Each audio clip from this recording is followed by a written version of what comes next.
இல்ல நான் குமரா ரவுடிங் கூட ஃப்ரெண்ட்ஷிப்பா? ஐயோ தம்பி, அவனை பார்த்தா பொறி மாதிரி இது. எதுக்கு வம்பு? வா வந்து ஆட்டோல ஏறு. நீ ஓரமா நின்னு ஃபைட்ட வேடிக்கை பாருடா.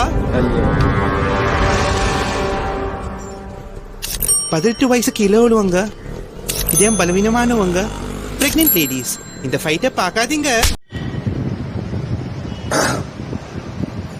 அனைவருக்கும் எனது கிறிஸ்துமஸ் தின நல்வாழ்த்துக்கள்.